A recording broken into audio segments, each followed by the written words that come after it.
Well, just let's start off talking about this game Saturday night for you guys. I mean, it looks like one of those fork in the road kind of games. I mean, where this could really kind of give you guys some momentum for the rest of the year.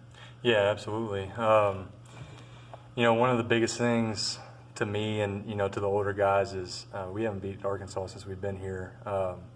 That's kind of something that's in the back of our mind, that kind of pushes us a little bit, and it bothers us.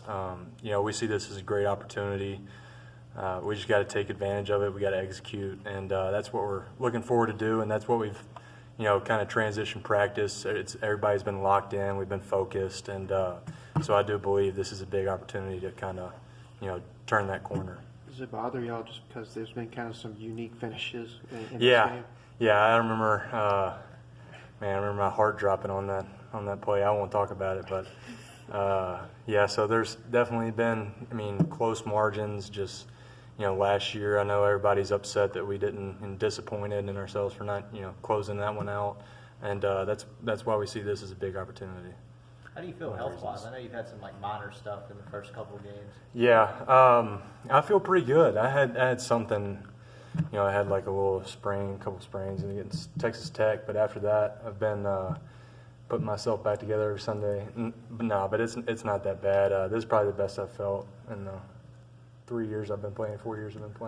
How much familiarity do you have with some of those Arkansas defensive linemen? You faced some of them, hadn't you? Yeah, I faced some of them. I think, I didn't play last year. I was out with a concussion. So 2 years ago, played at tackle and a little bit of center.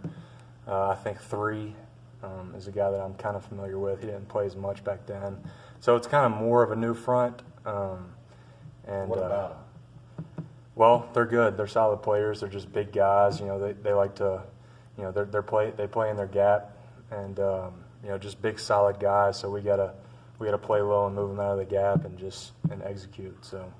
Pro Football Focus has rated you guys at the midway point the top pass blocking unit in the country.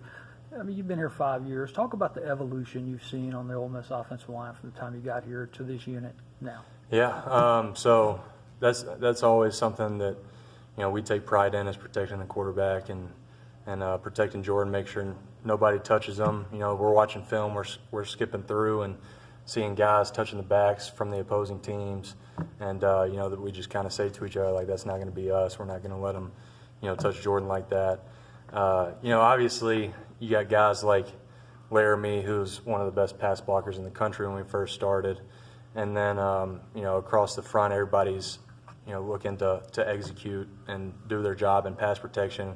And I think we've kind of, the more we've progressed, the more, I'm trying to think, just not as much, depending on execution, but we're all the way across the front solid.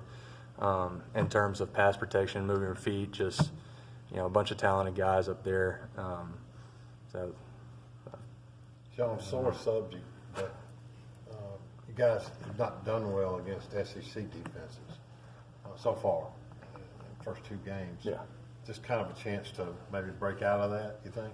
Yeah, absolutely, and that's something that we have to take advantage of Saturday and take the opportunity that we have presented to us.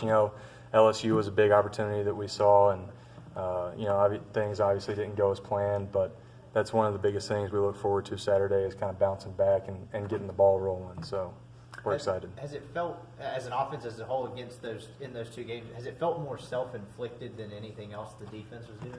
Yeah, absolutely. It's just when it comes down at the end of the day is just we can't beat ourselves, and everybody's got to execute. Everybody's got to do their job, and if we do our jobs, then that gives us the best chance possible, and that is one of the things that is killing us right now, or kind of hurting us with SEC defenses. I want to ask you about your teammate Jordan Sims. You and he came in together. I know you guys are really, really close, and Jordan's kind of been asked to play that 6th-man role this year, and it looks like he's really embraced that. What do you have to say about a guy that's willing to do that in his senior year? I mean, that's the epitome of what I think this program stands for, is guys like him who are selfless and they're willing to take that role. It just shows everybody that his selflessness and that blue-collar mentality that Jordan has. He's worked his tail off every single day he's been here, all 4 years. I just remember us coming in together, doing as much extra as we could, and he hasn't left that philosophy at all. So I think that, at the end of the day, he is somebody that, younger guys coming into this program should look up to, just kind of that selflessness, hard hat mentality. So, it really stands out, and all of us appreciate that. Just a heck of a guy. Seems like one of the things that attributed to how good y'all been as an offensive line is that there hasn't really been any drop-off at all in the running game. If anything, it's spiked up a little bit. What have you thought about how y'all blocked for Scotty, and what's it like, I guess, blocking in front of him? He's talented now. So you give him a hole, he's going. He's shooting it. So it's always fun. It's always fun to see the back of the running back headed towards the end zone. But that is something that we enjoy, the run game. We always have enjoyed.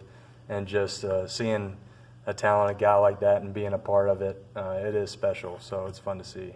Seems like with the run game, especially this past weekend, you have other guys besides Scotty actually picking up Yeah. yards. What evolution